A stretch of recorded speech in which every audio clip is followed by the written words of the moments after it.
నమస్తే, welcome to okay TV. ఈ group 1 వివాదానికి సంబంధించి ఎవరైతే తెలుగు మీడియం అభ్యర్థులు ఉన్నారో ఇప్పటికే చాలాసార్లు ఈ అంశం మీద మాట్లాడడం జరిగింది. రీవెరిఫికేషన్ కండక్ట్ చేయండి, లేదా రీ ఎగ్జామ్ కండక్ట్ చేయండి, రీమెయిన్స్ కండక్ట్ చేయండి అని ఏదైతే కోర్టు తీర్పిచ్చిందో, ఇప్పుడు విద్యార్థులందరూ కూడా రీమెయిన్స్ కండక్ట్ చేసేదాకా కూడా మేము కొట్లాడతామని చెప్పి ఈరోజు సంతకాల సేకరణ కూడా జరుగుతూ ఉంది.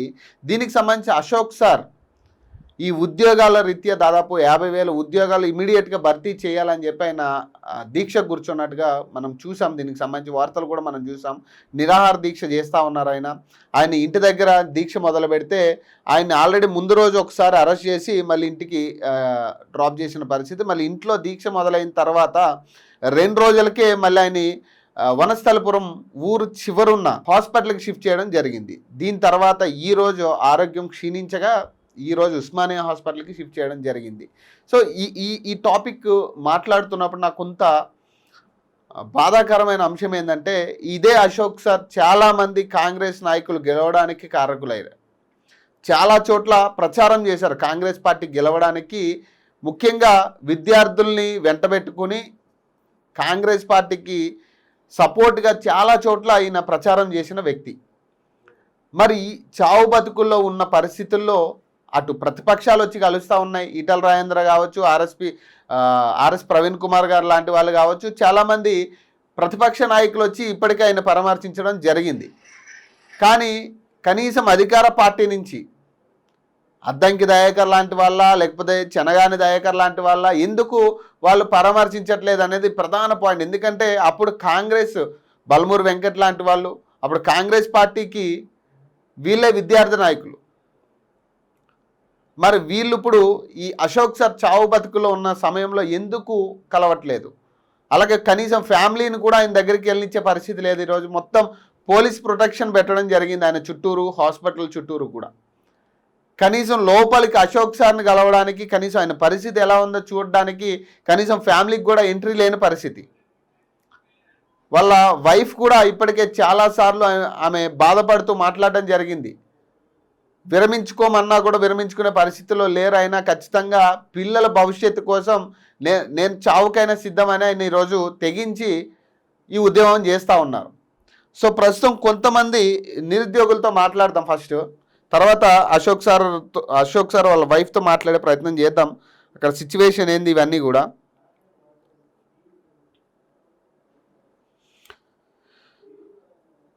సో నిరుద్యోగి ఇందిరా నాయక్కి నేను ప్రస్తుతం ఫోన్ చేశాను. ఎందుకంటే వీళ్ళు మొదటి రోజు నుంచి కూడా ఆయన సపోర్ట్గా అదే హాస్పిటల్ చుట్టూరు ఆయన ఎక్కడికి షిఫ్ట్ చేస్తే అక్కడికి ఇందిరా నాయక్ ఉంటున్నారు. సో ఒకసారి మాట్లాడదాం. నమస్తే అన్న. నమస్తే అన్న. ఏంటి అశోక్ సార్ పరిస్థితి ఏంటి? ఉస్మానియాకి ఎందుకు షిఫ్ట్ చేయాల్సి వచ్చింది అన్న? అశోక్ సార్ పరిస్థితి బాగాలేదు, ఆరోగ్యం బాగా క్షీణించింది, పల్స్ లెవెల్ బాగా పడిపోయినాయి. ఆయనకు అంటే ట్రీట్మెంట్ కూడా సహకరించట్లేడని, ఏదైతే వనస్థలిపురం ఏరియా హాస్పిటల్లో అక్కడ ఐసీయూ లేదని, ఏమన్నా అయితే ఎమర్జెన్సీ వాడు కూడా లేదు కాబట్టి అక్కడ నుంచి ఉస్మానియా జనరల్ హాస్పిటల్ తరలించారు. అక్కడ ఐసీయూ ఉంది కాబట్టి, అంటే మేలు రకమైన డాక్టర్లు ఉంటారు కాబట్టి అక్కడ తరలించడం జరిగింది. సార్ ఆరోగ్యం గంట క్షీణించిపోతుందన్న.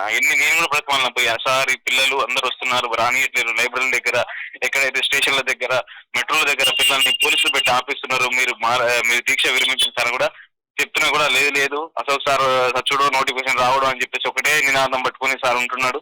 మేము ఎన్నో రకాలుగా చెప్పాం సార్, బ్రతిమాలే ప్రయత్నం కూడా చేశాం, అయినా సార్ దీక్ష విరమించట్లేదు. కానీ అంటే ఒకటి అంటే ఇప్పుడు ఇక్కడ కూడా కనీసం ప్రభుత్వం నుంచి కనీసం నిమ్మకు నీరెత్తినట్టుగానే కనపడతా ఉంది కదా. తెలుగు ప్రభుత్వం ఏ మాత్రం స్పందన లేదు. ఏదైనా మాట్లాడితే ఎవరైతే మాట్లాడుతున్నారో అశోక్ సార్ గురించి పర్సనల్ గా ఫోన్ చేసి మీరు ఎందుకు మాట్లాడుతున్నారు అని చెప్పేసి మాట్లాడడం, బెదిరించడం జరుగుతుంది. ఇది ఎంతవరకు కరెక్ట్ కాదు. ఎందుకంటే ఆయన ఇంటెన్షన్ ఏదైనా కావచ్చు, సరే ఆయన ఏదైనా ఇంటెన్షన్ ఎమ్మెల్సీ ఏదో ఇంటెన్షన్ కావచ్చు, కానీ కూర్చున్న కాదు అయితే నిరుద్యోగుల కోసం కాబట్టి మీరు వెనక నోటిఫికేషన్ ఇచ్చుంటే అశోక్ సార్ నేను మాట్లాడాల్సిన అవసరం పరిస్థితి రాకూడదు కదా. ఆ పరిస్థితి మీరు తీసుకొచ్చారు కాబట్టి ఇలా మాట్లాడుతారు. మీరు కనుక నోటిఫికేషన్ ఇచ్చుంటే ఎవరు కూర్చోవాల్సిన అవసరం లేదని చెప్పేసి నేను గవర్నమెంట్ కి డైరెక్ట్ చెప్తున్నాను. ఎందుకంటే మీరు నోటిఫికేషన్ సకాలంలో జాబ్ క్యాలెండర్ విడుదల చేసి ఉంటే ఈ పరిస్థితి ఇలా దాపరించేది కాదు కదా. ఇలా మీరు తీసుకున్న సిచ్యువేషన్ ని మమ్మల్ని ఇబ్బంది పెడితే ఎట్లా అని చెప్పేసి గవర్నమెంట్ ని డైరెక్ట్ హెచ్చరిస్తున్నాను. అంటే ఇప్పుడు ఇదే అశోక్ సార్ కానీ, లేదంటే ఇందిరా నాయక్ లాంటి వాళ్ళ, లేకపోతే జనార్దన్ లాంటి వాళ్ళ, వీళ్ళందరూ కూడా బస్సు యాత్రలో పాల్గొనడం, కాంగ్రెస్ పార్టీని గెలిపించుకోవడానికి ప్రధాన పాత్రలు పోషించిన వ్యక్తులే వీళ్ళందరూ కూడా. మరి ఈ అవును. రోజు మరి ఈ బల్మూరు వెంకట్ గాని, లేదంటే రియాజ్ గాని, లేకపోతే అద్దంకి దయాకర్ లాంటి వాళ్ళు గాని, ఎందుకు మరి మీ పట్ల మరి ఎందుకు పట్టించుకోవట్లేదు? స్పందించాలి గదా! ఈ సమయంలో. ఈ సిట్యుయేషన్‌లో ప్రభుత్వం తరపున మాట్లాడతాం మేము అని జెప్పేసి రావాలి గదా! అసలు ఎవరు కూడా ముందుకు రాని పరిస్థితి. బల్మూరి వెంకట్ గారైనా, రియాజ్ గారైనా, కోదండరామ్ సార్ అయినా, అక్నూరి మురళి సార్ అయినా, వీళ్ళు నిరుద్యోగుల తరపున మాట్లాడే మేధావులు అనుకునే వాళ్ళు ఎవరు కూడా బయటికి రాని పరిస్థితి. వీళ్ళని గవర్నమెంట్ బయట మాట్లాడదని కూడా డైరెక్షన్ ఇచ్చినట్టు నాకు సమాచారం ఉందన్న. ఇంకోటి ఏంటంటే నిజంగా అక్కడ ఏదైనా నిజంగా మీరు నోటిఫికేషన్లు అయినా లేకపోతే ఏదైనా టయానికి ఇచ్చుంటే, సమయానికి ఇచ్చుంటే పిల్లలు గాని, నిరుద్యోగులు గాని, లేకపోతే సార్ గాని ఈ పరిస్థితి రాకపోవచ్చు. కాబట్టి వీళ్ళు ఎవరైతే మాట్లాడుతున్నారో, ఇప్పుడు మేము మాట్లాడుతున్నాం, నేను గాని, జనార్దన్ గాని, అస్మా గాని ఎవరైతే బయట మాట్లాడుతున్నారో వాళ్ళను కూడా ఫోన్ చేసి బెదిరించే ప్రయత్నాలు చేస్తున్నారు. సార్ దగ్గరికి వెళ్ళకూడదు, సార్ దగ్గర ఎవరు మాట్లాడకూడదు. బెదిరిస్తా ఉన్నారంటే అంటే అక్కడ పోలీసులు కొంతమంది కార్యకర్తలు కూడా, పోలీసులు కూడా అసలు మా ఫోన్లు గుంజుకోవడము, మన దగ్గర రానియకుండా చేయడము. ఎందుకు అసలు వీళ్ళు మాట్లాడొచ్చు కదా. మరి మీరే లైబ్రరీకి రండి. సరే మేము ఎన్నో సార్లు పిలిచాం కదా. ప్రతిపక్ష నేతలు అందరూ వస్తున్నారు. మొన్న ప్రవీణ్ కుమార్ సార్ వచ్చారు, మొన్న రామచంద్రరావు సార్ వచ్చారు, అంజిరెడ్డి సార్ వచ్చారు, అందరూ వస్తున్నారు కదా. మరి కాంగ్రెస్ పార్టీ చిక్కడపల్లి లైబ్రరీ వేదికనే కాంగ్రెస్ పార్టీ గెలిచింది కదా. రాహుల్ గాంధీ ఇక్కడ వచ్చి మాట్లాడారు కదా. మరి వాళ్ళ పరిస్థితులు ఏంటి, వాళ్ళ సిచ్యువేషన్స్ ఏంటి, నోటిఫికేషన్ గురించి వీళ్ళు మాట్లాడొచ్చు కదా.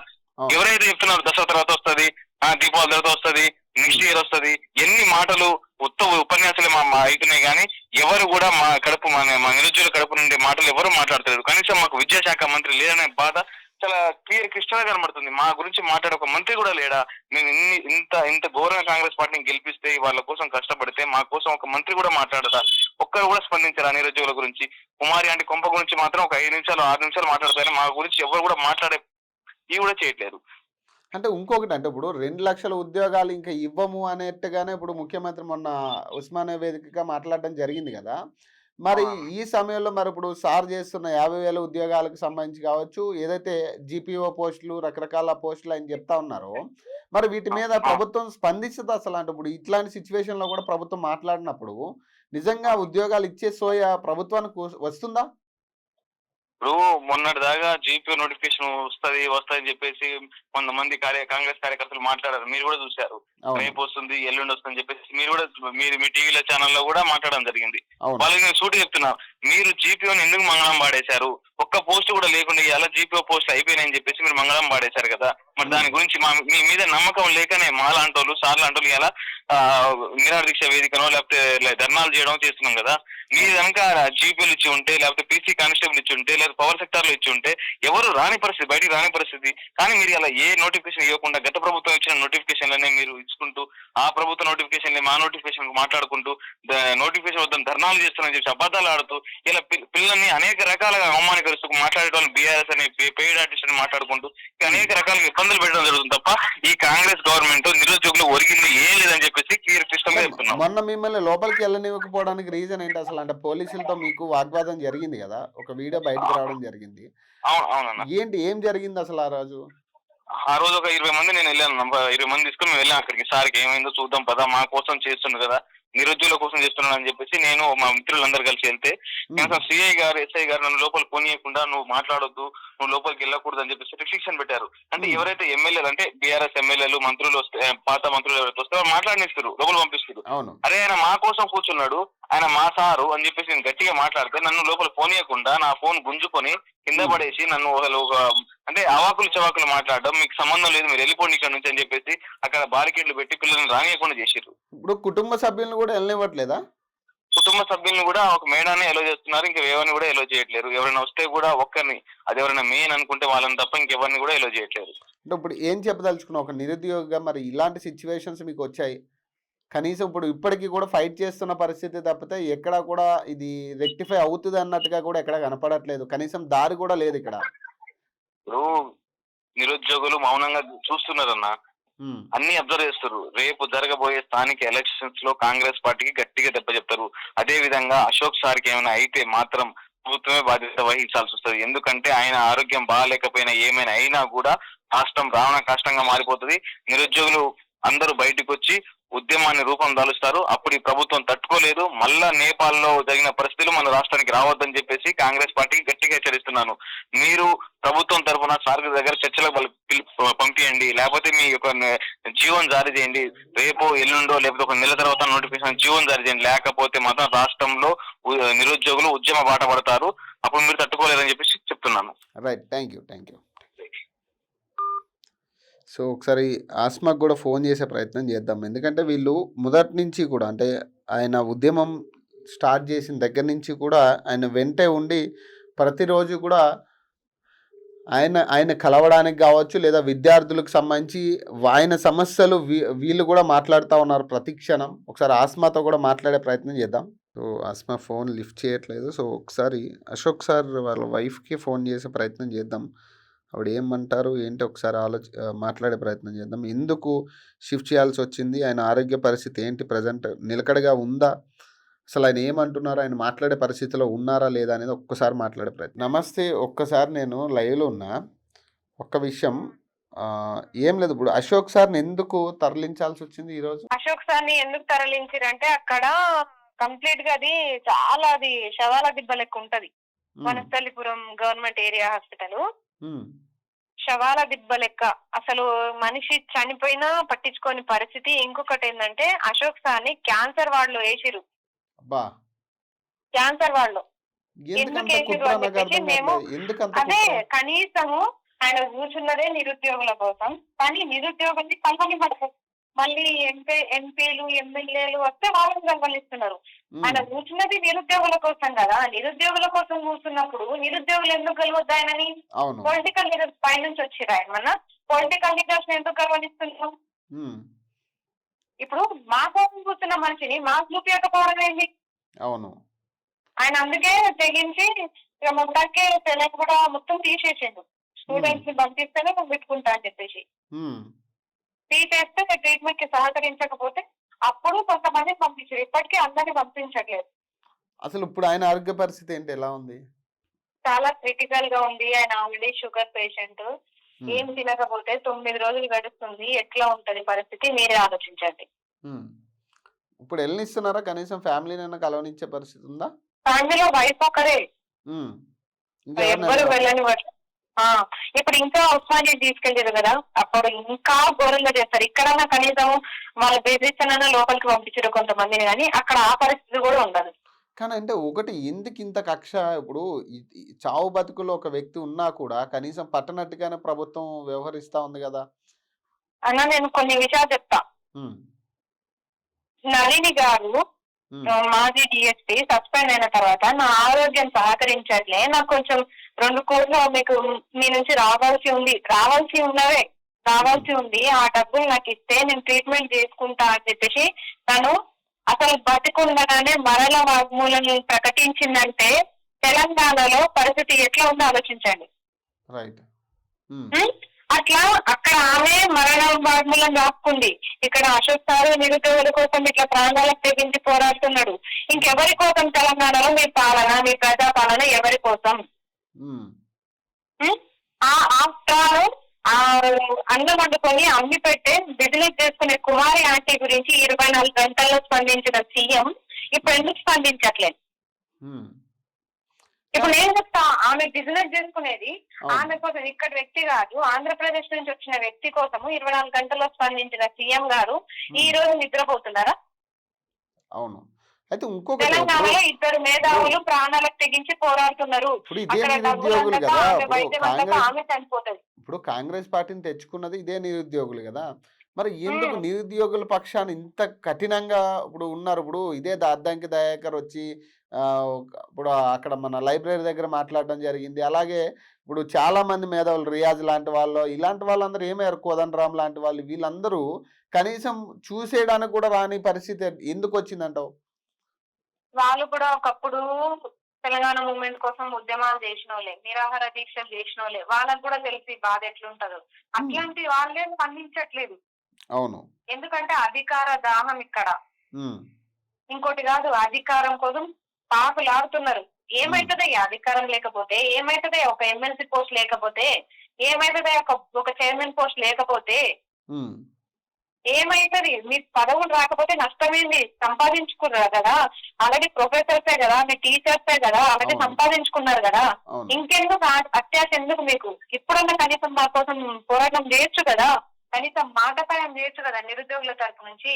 అవును. మేము కానీ ఎవరితో చెప్పుకోవాలి ఇప్పుడు? కానీ ఇప్పుడు ప్రభుత్వం దీని మీద కనీసం మాట్లాడిన పరిస్థితి లేదు, పట్టించుకున్నట్టుగా కూడా కనపడట్లేదు కదా. ఇప్పుడు అశోక్ సార్ దీక్ష పట్టించుకోరు, విషయంలో మనుషుల ప్రాణాలు పోయినా వాళ్ళు పట్టించుకోరు. అందుకే అశోక్ సార్కి మరీ మరీ మేము విన్నవించుకుంటున్నాము, దీక్ష విరమించండి, ఉమ్. విరమించండి అనే మేము రిక్వెస్ట్ చేస్తున్నాము. మరి ఇప్పుడు ఫైనల్గా ఏం చెప్పదలుచుకున్నావు నువ్వు నీకు సంబంధించి ఇప్పుడు నిరుద్యోగుల తరపు నుంచి, అలాగే అశోక్ సార్ తరపు నుంచి ఏం చెప్పదలుచుకున్నావు? 9 రోజులు అవుతుంది ఈ రోజుతో. ఉమ్. ఈ రోజు కూడా కనీసము అశోక్ సార్ పరిస్థితి కూడా బాగాలేదు. అయినప్పటికీ నిరుద్యోగులు ఎక్కడికక్కడ కట్టడి చేస్తున్నారు ఆల్రెడీ ఇంటెలిజెన్స్ వాళ్ళు. రైట్. మీరు పోతే బాగుండదు, సపోర్ట్ చేసే వాళ్ళని వెనకాల నుంచి తిట్టడం, వాళ్ళని పర్సనల్ ఇప్పుడు గా వీళ్ళ బెదిరించడం అలా కాదు, ఇలాంటివి వీళ్ళ జరుగుతుంది. ఇంట్రెస్ట్ ఏంటి నాకు అర్థం కాదు, పోలీసుల ఇంట్రెస్ట్ ఏంటి దీంట్లో? అదే కదా అర్థం కావట్లేదు, ఏం ఇంట్రెస్టో అర్థం కావట్లేదు, కనీసం దగ్గరికి పోనివ్వట్లేదు. ఎక్కడైనా గవర్నమెంట్ హాస్పిటల్లో పేషెంట్లు ఉంటారా, డాక్టర్లు ఉంటారా, పోలీసులు ఉంటారా? ఇప్పుడు కనీసంగా ఇప్పుడు పేషెంట్లు డాక్టర్లు అనేది హాస్పిటల్లో ఉండడం సహజం అది. ఇప్పుడు అసలు పోలీసులకి ఏం పని అసలు? ఇప్పుడు ఇట్లాంటి సిచ్యువేషన్స్లో పోలీసులు ఇంకా బందోబస్తు క్రియేట్ చేయాలి కానీ కనీసం అదే ఎవరిని కదా రానివ్వని అసలు పరిస్థితి. ఉమ్. నిరుద్యోగుల కోసం దీక్ష చేస్తున్న ఒక మేధావిని, అది ఎవరైతే ఏంది, అశోక్ సార్ అయితే ఏంటి, ఎవరైతే ఏంటి, ఏ నిరుద్యోగి కూర్చున్నా మేము సపోర్ట్ చేస్తాం. అలాంటిది నిరుద్యోగి పేరెత్తిన ఏ మేధావికైనా మేము సపోర్ట్ చేస్తాం. అలాంటిది ఒక క్యాన్సర్ వార్డులో తీసుకెళ్లి ఆ మేధావిని పడుకోబెట్టడం ఏంటండి? అవును. క్యాన్సర్ వార్డులు వేస్తారా? ఇప్పుడు ఆయన ఇబ్బంది పెట్టే ప్రయత్నం చేస్తా ఉందా మరి? అయితే ఇప్పుడు ప్లాన్డ్ గానే ఇదంతా చేస్తున్నారు అనుకుంటున్నావా? అవును, 100%. అసలు నేను వెళ్ళిన రోజైతే ఆ రోజు ముందు రాత్రి ఏం జరిగిందో తెలియదు. అశోక్ సార్ వాళ్ళ వైఫ్ కూడా అక్కడ లేరు.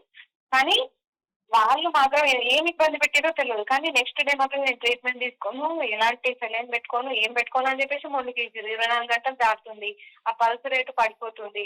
అసలు ఏం అర్థం కాలేదు మాకు. ఏమైంది సార్ అంటే ఏం చెప్పట్లేరు, ఎవరిని లోపలికి వెళ్ళనిచ్చే పరిస్థితి లేదు. ఇప్పుడు ఏంటి ఉస్మానియా హాస్పిటల్ దగ్గర ఏంటి పరిస్థితి? 100% అశోక్ సార్ ప్రాణాలకి ముప్పు ఉంది.